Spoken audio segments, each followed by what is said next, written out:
Sharda alteration के नाम से घर के सामने एक बोर्ड टंगा हुआ था। शारदा बेंच पे बैठी हुई थी अपने बगीचे में। जब शारदा सिलाई कर रही थी तभी 25 साल का बेटा रमेश घर के अंदर से 2 नोटबुक लेके निकल आता है। माँ, मैं कॉलेज जा रहा हूँ, मुझे 500 रुपए चाहिए। 500 रुपए? इतने पैसे क्यों चाहिए बेटा?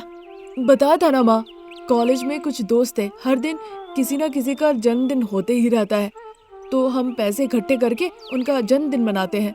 ये सब की क्या जरूरत है? पढ़ने जाते हो कॉलेज, पढ़ के वापस आओ। अरे माँ, दोस्तों के सामने मेरी बेइज्जती हो जाएगी, प्लीज दे दो ना। इस तरह रमेश कह ही रहा था, तभी घर के सामने से शारदा के पति प्रसाद एक बड़ा सा बोर्ड लेकर आते हैं। बेटा रमेश, देखो तो बोर्ड कैसा है, अच्छे से पढ़ के अपनी माँ को बताओ। इस तरह प्रसाद के कहने से रमेश बोर्ड को अच्छे से पढ़ने लगता है और एक एक शब्द पढ़ के अपनी माँ को समझाता है। माँ, फटे हुए पैंट को सीने के लिए 40 रुपए, लुंगी के लिए 50 रुपए, सिल्क की साड़ी के लिए 100 रुपए, नॉर्मल साड़ी के लिए 20 रुपए, पास के गांव से आने वालों के लिए एक्स्ट्रा 20 रुपए लगेंगे। इस तरह एक एक करके डिटेल में बोर्ड में लिखा हुआ है माँ। इस तरह रमेश प्रसाद के लाए हुए बोर्ड को अच्छे से पढ़ता है। शारदा उसकी बातें सुन के गुस्से से कहने लगती है, ये क्या है, आपने इस तरह से क्यों लिखवाया है? शेखर जो बोर्ड लिखता है वो 100 रुपए देने के लिए परेशान कर रहा था, 100 रुपए नहीं दे रहा था, इसीलिए मैंने उससे ये सब कुछ लिखवाया है। वो तो ठीक है, लेकिन आपका बेटा 500 रुपए मांग रहा है। हाँ, कॉलेज जा रहा है, उसके तो खर्च भी है, दे दो उसे रुपए शारदा। ये सुनकर शारदा बिना कुछ कहे घर के अंदर चली जाती है। प्रसाद अपने बेटे रमेश के पास आते हैं। सुनो, अगर तुम मेरा शेयर नहीं दोगे तो मैं सपोर्ट नहीं करूँगा। दूंगा पिताजी, जैसे मैं कॉलेज से लौट आऊंगा आपको मैं 200 रुपए दूंगा। इधर बातचीत चली रही थी, तभी शारदा अंदर से पैसे लाके रमेश को दे देती है। रमेश पैसे लेके वहाँ से चला जाता है। शारदा फिर से सिलाई बुनाई में लग जाती है। प्रसाद जाकर खाना पकाने लगते हैं। उधर रमेश गिफ्ट लेके अनामिका के कॉलेज के रास्ते में उसका इंतजार कर रहा होता है। थोड़ी देर बाद अनामिका ट्रेडिशनल कपड़ों में हाथ में किताब पकड़ के अपने कॉलेज के रास्ते से चल के आ रही होती है। करीब आते ही, हाय अनामिका। हाय राम, कॉलेज ना जाकर तुम यहाँ क्या कर रहे हो? मैं तुम्हारा ही इंतजार कर रहा था अनामिका, तुमसे कुछ बात करनी है। कॉलेज जाते जाते भी बात कर सकते हैं, चलो। नहीं अनामिका, मैं यहीं पे कहूँगा, मैं कॉलेज में ये सब नहीं कह पाऊंगा। सीरियल की तरह डायलॉग को मत खींचो, जो कहना है वो सीधा सीधा कहो ना Ram. I love you Anamika, मैं तुम्हें बहुत पसंद करता हूँ, तुम ना हो तो मैं जी नहीं सकता, मुझे तुम चाहिए। इस तरह वो दोनों आंखें बंद करके कहता है। रमेश को लगा था कि अनामिका नाराज नहीं होगी और ना ही उसे थप्पड़ पड़ेगा। थोड़ी देर बाद रमेश अपनी आंखें खोलकर अनामिका को देखता है। लाइट लो राम, प्यार के लिए मेरे पास वक्त नहीं है, मुझे बहुत बड़ी एक मॉडल बनना है और उसी रास्ते पे मैं चल चुकी हूँ। पहले पत्नी और फिर माँ बनने का मुझे कोई शौक नहीं। वो बात नहीं है अनामिका, बस कहो तुम पसंद करती हो, फिर तुम जितना दिन चाहोगी मैं इंतजार करूंगा। दोस्त के लिए तुम ठीक हो राम, पर लवर के लिए नहीं हो, आई एम सॉरी। इतना कहकर अनामिका वहाँ से चली जाती है। रमेश अपने आंखों में आंसू लेकर आगे बढ़ता है। फिर शाम का वक्त था। शारदा अपनी मशीन पे सिलाई कर रही थी। तभी एक मोर जिसके पैर पे चोट लगी थी उड़ते हुए शारदा के बगीचे में आता है। शारदा चोट लगे उस मोर को देखकर अपने हाथों में उठा लेती है। अरे ये क्या, थोड़ी हल्दी लगा दूं, इस मोर को तो चोट लगी है। इस तरह कहने पे प्रसाद अंदर से हल्दी का डब्बा और कपड़ा लेकर आते हैं। शारदा मोर के पैर पे पट्टी बांध देती है। तभी शारदा का फोन बज उठता है। हेलो, कौन बोल रहे हैं? मैं सरकारी अस्पताल से नर्स बोल रही हूँ। नर्स, आपका कोई कपड़ा मेरे पास तो नहीं है। आपका बेटा रमेश कुछ पॉइजन पी लिया है, आप लोग जल्दी अस्पताल आ जाइए। फिर नर्स फोन रख देती है। शारदा घबराते हुए रोते रोते प्रसाद को पूरी बात बताती है। दोनों परेशान होकर रोते रोते उस मोर को घर पे ही छोड़ के ऑटो में बैठ के अस्पताल जाते हैं। रमेश बिस्तर पे लेटा हुआ था। शारदा रोते रोते उसके पास जाती है। क्यों बेटा, तुमने ऐसा काम क्यों किया? अनामिका के लिए पिताजी। फिर रोते रोते रमेश अपने माँ पिताजी को अनामिका के बारे में पूरी बात साफ साफ खुल के बताता है। उस लड़की के लिए तुम अपनी माँ से दूर हो जाते बेटा। माँ, उसके बिना मैं जी नहीं सकता माँ। तुम अनामिका को चाहते हो, मैं तुम्हें चाहती हूँ। तुम्हारे लिए मैं उसे जाकर मनाती हूँ। चलो। इस तरह कहती है और रमेश को लेकर वो घर वापस लौट जाती है। अगले दिन सुबह सुबह वो मोर आंगन में घूम रहा होता है। प्रसाद खाना पका रहे थे। शारदा अनामिका के घर पे गई थी उससे बात करने के लिए। अनामिका के पिताजी सुदर्शन और माँ बिमला, जब उन्हें रमेश के बारे में पता चला तो उन्होंने अपनी बेटी को बहुत डांटा। तभी शारदा उनके घर पहुँचती है, पूरी बात बताती है। अरे आंटी, मैं क्या कहना चाहती हूँ आप समझ ही नहीं रही है। मैं अभी शादी नहीं करना चाहती हूँ। मुझे एक बेहतरीन मॉडल बनना है। अलग अलग स्टूडियो में जाके घूमना पड़ेगा, कई लोगों से मुझे मिलना पड़ेगा। शादी के बाद तुम्हें जहाँ जाना है जा सकती हो, जिस स्टूडियो में जाना है जाओ, जिस इंसान से मिलना है मिल लो, मैं तुम्हें कुछ नहीं कहूँगी। उनके इस तरह कहने पे अनामिका सोचने लगती है। काफी देर तक सोच विचार करने के बाद अनामिका रमेश से शादी करने के लिए तैयार हो जाती है। फिर एक दिन शुभ मुहूर्त देखकर अनामिका और रमेश की मंदिर में जाके शादी हो जाती है। अब अनामिका कॉलेज जाने वाली लड़की से बन गई रमेश की पत्नी, कपड़े सीने वाली शारदा और खाना पकाने वाले प्रसाद की बहू। इसके बावजूद बिना कुछ काम काज किए हुए दिन भर वो टीवी चला के फैशन टीवी देखा करती थी। शारदा मोर का ख्याल रखती थी, उसके साथ खेलती थी, कपड़े सिलती थी और उसी से वो पैसे कमाती थी। प्रसाद खाना पकाते थे और अनामिका कल उस स्टूडियो जाना है, कल दूसरे स्टूडियो में शूटिंग है, ये सब कह के शारदा से पैसे लेकर निकल जाती थी। फिर एक दिन, यहाँ बेटे के खर्च से तो ज्यादा बहू के खर्च है, और कुछ कहो तो घर छोड़ के वो चली जाएगी, पर ये बात मेरा बेटा नहीं सह पाएगा, हम उसे खो देंगे। ये सोचकर वो दिन रात देखे बिना बस मशीन चलाने लगती है। इसी तरह दिन निकल रहे थे। एक दिन दुखी हालत में अनामिका फूलों के पौधों के बीच में जाकर खड़ी थी। ये देखकर शारदा उसके पास जाकर पूछती है, क्या हुआ बहू, तुम इतनी दुखी क्यों हो? अब क्या कहूँ माँ जी, जहाँ भी जा रही हूँ लोग तरह तरह के नए नए वैरायटी मांग रहे हैं, नए नए पोज देने को कह रहे हैं। अलग अलग पोज देकर मैंने तस्वीर खिंचवाई। जब भी सबसे पूछती हूँ तो वो कहते हैं अच्छा है, पर जब मौका मिलेगा तब हम आपको बुलाएंगे। इससे दुखी क्यों हो रही हो बहू, और कोशिश करो, परेशान होने की क्या जरूरत है। हाँ, बहुत हो गया माँ जी, अब तक बिना काम काज करके, खाना नहीं पका के मैं आपको और पिताजी को बहुत परेशान की हूँ। आप लोग मेरी वजह से बहुत चिंतित रहते हैं। अरे बहू, तुम इतना चिंता मत करो, नहीं तो खूबसूरती कम हो जाएगी। तुम अपनी कोशिश जारी रखो, हम अपना करते रहेंगे। इतना कहकर शारदा घर के अंदर चली जाती है। उस रात रमेश बड़े आराम से सो रहा होता है, पर अनामिका परेशान होकर घर के अंदर ही घूम रही थी। प्रसाद भी बड़े आराम से सो रहे होते हैं, पर शारदा कुछ सोच रही थी और वो खिड़की के पास खड़ी होकर बाहर देख रही थी। अगले दिन शारदा जब मोर को खाना खिला रही थी, तब वो अपनी बहू की तकलीफ के बारे में मोर को बताती है। तभी मोर अपने पंख को लहराता है और उसके पंख नीचे गिर जाते हैं। उसके ढेर सारे गिरे हुए पंख को देखकर शारदा को एक बहुत अच्छी तरकीब आती है। शारदा बहुत खुश हो जाती है। अगर मैं मोर के पंख से ड्रेस बनाती हूँ तो एक नया वैरायटी दिखेगा। इस तरह वो सोचती है और फिर देर ना करते हुए जल्दी से उन पंखों को लेकर वो मशीन के पास आती है। वो सारा दिन शारदा ने ना कुछ खाया, ना एक कप चाय पिया। वो बस मशीन पे ही बैठी रही और मोर पंख से एक ड्रेस बना दी। बहू, अनामिका, एक बार बाहर आना जरा। इस तरह वो अनामिका को बुलाती है। अनामिका जैसी बाहर आती है, उसके हाथों में वो मोर पंख वाला ड्रेस रख देती है।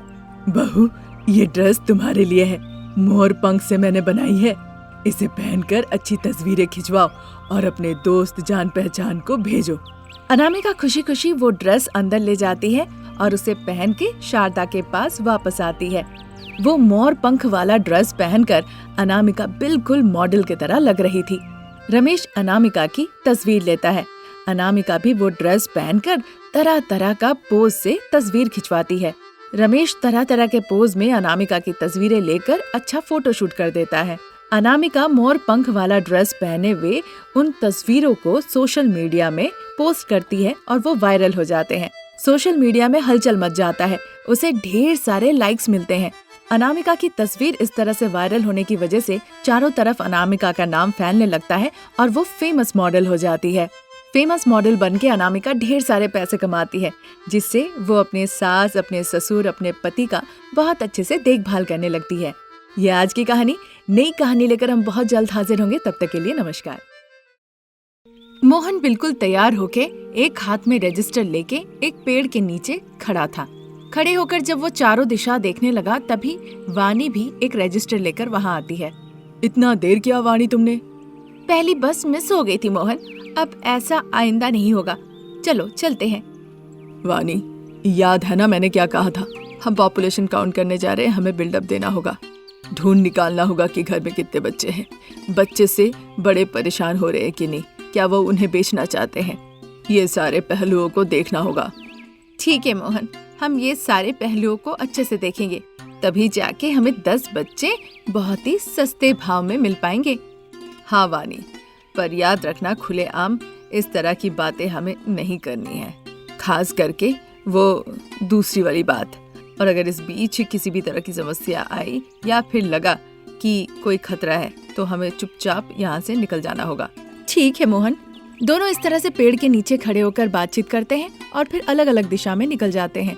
अलग अलग घरों में जाकर वो बच्चों के बारे में एक एक करके पूछताछ करने लगते हैं। वो स्ट्रीट नंबर 13 था। वहाँ शारदा का घर था।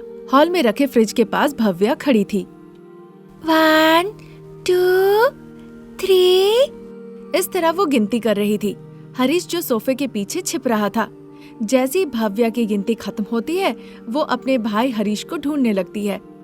भैया, मेरी गिनती खत्म हो गई। जहाँ पे आप छिपे हुए हैं वहीं पे रहिएगा।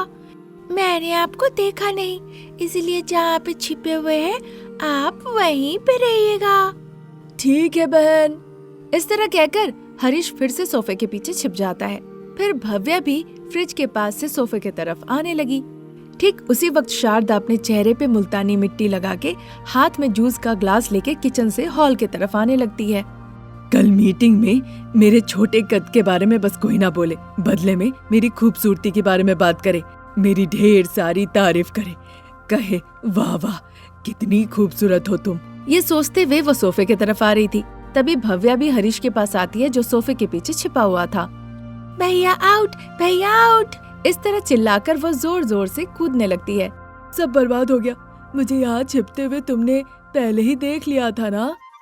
नहीं भैया, मैंने नहीं देखा। तुमने देखा था? नहीं भैया, मैंने नहीं देखा। तुमने देखा था इसलिए सीधा भाग के इसी तरफ आ गई, ये सरासर चीटिंग है। इतना कहकर हरीश वहाँ से भागने लगता है। फिर देर ना किए हुए भव्या भी हरीश को पकड़ने के लिए उसके पीछे पीछे भागती है। शारदा सोफे पे बैठी हुई थी, वो जूस पीने ही जा रही थी, हरीश आके धकेल देता है। इसी के साथ शारदा के हाथ का जूस का ग्लास हवा में उड़ जाता है और नीचे आके शारदा के सर पे गिरता है। ग्लास से पूरा जूस शारदा के सर पे आके गिरता है। ये देखकर हरीश और भव्या हंसने लगते हैं। ये कांड होने पे शारदा को बड़ा गुस्सा आता है। वो बच्चों को गुस्से से देखती है। दोनों बच्चे वहाँ से डर के भाग जाते हैं। तभी बहू अनामिका कंधे में बैग लेकर हॉल में आती है। माँ जी, ये सब क्या है? तुम्हारे बच्चे तो महान हैं, अब मुझसे सहा नहीं जाता है। तुम कहती हो बैंक की नौकरी है, तुम्हें जाना है, तुम्हारा पति दिन भर फोन पे रहते हैं, तुम्हारे ससुर जी वो बच्चों को इतना लाड प्यार करते कि क्या कहूँ। माँ जी, आज बच्चों की छुट्टी है, वो घर पे ही रहेंगे, सावधान रहिएगा, मैं बैंक जा रही हूँ। इस तरह कहकर अनामिका वहाँ से चली जाती है। कोई चारा नहीं था, इसीलिए शारदा भी अपने कमरे में चली जाती है। उधर मोहन और वानी सड़क पे चल रहे होते हैं। पिछले 1 घंटे से हम ढूंढ रहे हैं, एक भी बच्चा अकेला नहीं दिख रहा है और कोई बेचने की बात भी नहीं कर रहा है। थोड़ी और एनर्जी लेकर घूमना है। इस तरह बात करते हुए वो दोनों शारदा के घर की तरफ जाते हैं। शारदा अपने ड्रेसिंग टेबल के पास बैठकर मेकअप कर रही थी। तभी हरीश और भव्या भी शारदा के पास आते हैं। दादी, हमें प्लीज मैगी बना के दीजिए ना। अभी नहीं बेटा, अभी मुझे एक मीटिंग में जाना है, लौट के आने के बाद शाम में बना कर दूंगी, ठीक है ना? दादी, मेरे लिए बना के दीजिए, शाम को भैया के लिए बना के दीजिएगा। तुम दोनों के लिए मैं शाम में मैगी बना के दूंगी। अभी मुझे परेशान मत करो, मुझे एक मीटिंग के लिए अभी जाना है। शारदा के लाखों समझाने के बावजूद हरीश और भव्या शारदा के हाथ पकड़ के खींचने लगे। दादी, मेरे लिए पहले करके दीजिए ना। दादी, पहले मैंने आपको कहा था मैगी बना के देने के लिए, आप पहले मेरे लिए बना कर दीजिए ना। इस तरह बच्चे शारदा के हाथ पकड़ के खींचाखींची करने लगे तो शारदा बहुत परेशान हो जाती है। वो गुस्से से दोनों को घर के बाहर धकेल देती है। दोनों बच्चे नीचे गिर जाते हैं और साथ ही साथ कहने लगती है, यहीं पे रहो, घर के अंदर मत आना, नहीं तो तुम लोगों को बेचाऊंगी, समझे ना। शारदा जब उन्हें डांटी रही थी तभी मोहन और वानी गेट खोलकर घर के अंदर आते हैं। मैडम, क्या आपके बच्चे आपको परेशान कर रहे हैं? हम एक स्कूल चलाते हैं पास में, जहाँ बच्चों का हम अच्छे से देखभाल करते हैं। आप उन्हें हमारे साथ भेज सकते हैं। ऐसा है तो ले जाइए। इस तरह से कहने पर हरीश और भव्या के लाखों बार मना करने पे भी मोहन और बानी उनकी एक बात नहीं सुनते और खींचते हुए अपने साथ ले जाते हैं। शारदा ये देखती है पर दरवाजा बंद कर देती है। फिर आधे घंटे के बाद शारदा अच्छे से मेकअप करके बाहर निकल आती है। प्रसाद उसके सामने आते हैं। मैं महिला मंडल के मीटिंग के लिए जा रही हूँ। जाओ जाओ, पर बच्चे कहाँ है? सामने वाले गली में एक स्कूल है जहाँ पे बच्चे खेल सकते हैं, अब जाके उन्हें ले आइए। शारदा इस तरह कहकर निकल जाती है। प्रसाद बिना कुछ कहे वो बच्चों को ढूंढने के लिए निकल जाते हैं। वो गली गली घूमते हैं पर उन्हें कहीं भी कोई स्कूल नहीं दिखता। जब उन्होंने खबर ली तो पता चला इस तरह का कोई स्कूल ही नहीं है। प्रसाद को कुछ भी समझ में नहीं आता। वो शारदा को फोन लगाते हैं। कार से जा रही शारदा देखती है फोन आ रहा है लेकिन उठाती नहीं है। फिर रात हो जाती है। एक पुराने बंगलों में जहाँ बस एक लाल रंग की बत्ती जल रही होती है, वहाँ हरीश और भव्या के साथ और 2-4 बच्चे थे जो कि डरे हुए थे और बहुत रो रहे थे। मोहन उन्हें खाने के लिए रोटी लाके देता है। ए बच्चे, रोना नहीं, जो दे रहे हैं वो खाओ और सो जाओ। ये कहकर रोटी देके वो वहाँ से चला जाता है। हरीश और भव्या रोते रोते वही रोटी खा लेते हैं। फिर कुछ और वक्त निकल जाता है। प्रसाद, रमेश, अनामिका सभी लोग अब बच्चे को ढूंढने के लिए बाहर निकल जाते हैं। हर जगह ढूंढते हैं पर उन्हें बच्चे कहीं नहीं मिलते हैं। सबसे पूछते हैं, सड़क से जाने वाले एक एक इंसान से वो पूछताछ करते हैं, लेकिन सभी ने कहा कि उन्होंने बच्चों को नहीं देखा है। अब सब परेशान हो जाते हैं। प्रसाद बार बार शारदा को फोन करते हैं पर वो फोन नहीं उठाती है। इतना फोन कर रहा हूँ, तुम्हारी माँ फोन क्यों नहीं उठा रही है? कहाँ पे मीटिंग चल रही है आपको पता है पिताजी? वो पूछ ही रही थी कि तभी शारदा घर लौट आती है। रमेश, प्रसाद, अनामिका बच्चे ना मिल पाने पे शारदा पे वो बहुत गुस्से में थे। क्या बच्चे दिख नहीं रहे हैं, मिल नहीं रहे हैं?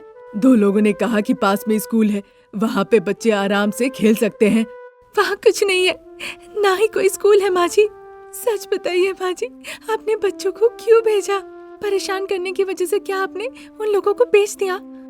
अरे बहू, मैं बच्चों को क्यों बेचूं भला? मुझे गुस्सा आ रहा था, मैंने कहा कि ले जाओ। चलो चल के एक बार हम देखते हैं। फिर सभी लोग एक एक करके अलग अलग दिशा में बच्चों को ढूंढने के लिए निकल जाते हैं। उधर हरीश और भव्या उस पुराने बंगलों से भाग निकलते हैं और सड़क पे भाग रहे होते हैं। शारदा बच्चों को पागलों की तरह ढूंढ रही थी। उधर से एक लॉरी आके शारदा को टक्कर मार देती है। उसे बहुत चोट लगती है और खून बहने लगता है। उधर किडनैपर के हाथ से भाग निकले बच्चे हरीश और भव्या उसी गली में आते हैं जहाँ शारदा को चोट लगी होती है। दादी दादी, क्या हुआ दादी? तुम इस तरह से यहाँ पे क्यों पड़ी हुई हो? दादी दादी, इधर देखो दादी, क्या हुआ? यहाँ पे क्यों लेटी हो? इस तरह दोनों कहते हैं। बहन, तुम यहीं पे दादी के पास रुको, मैं जाके दादाजी, मम्मी और पिताजी को बुला कर ले आता हूँ। ठीक है भैया, कहकर हरीश भागते हुए वहाँ से चला जाता है। हांफते हांफते वो अनामिका के पास पहुँचता है और पूरी कहानी वो बताता है। फिर शारदा जहाँ पे थी वहाँ पे अनामिका को लेकर आता है। भव्या वहाँ बैठकर रो रही थी। देखकर अनामिका जल्दी से एम्बुलेंस को फोन लगाती है। थोड़ी देर में एम्बुलेंस आता है और शारदा को ले जाया जाता है। शारदा अस्पताल के बिस्तर पे लेटी हुई थी। 2-3 दिनों के बाद उसकी आंखें खुलती है। अपने आसपास बच्चे, बहू, पति, बेटा सभी को देखती है। फिर पूरी कहानी शारदा को बताया जाता है। बच्चे, मुझे माफ कर देना। अरे दादी, आप ऐसा क्यों कह रही हैं? मैं उत्साहित होकर कह दी थी कि यहाँ लेकर जाओ, पर मैं क्या बेच सकती हूँ, तुम लोग मेरी जान हो। ये सुनकर बच्चे बहुत खुश हो जाते हैं। 2 दिन ऐसे ही निकल जाता है। शारदा को अस्पताल से घर वापस ले आया जाता है। तब से शारदा बच्चों को बड़े ही लाड़ प्यार से देखभाल करने लगती है। ये थी आज की कहानी। नई कहानी लेकर हम फिर हाजिर होंगे। तब तक के लिए नमस्कार।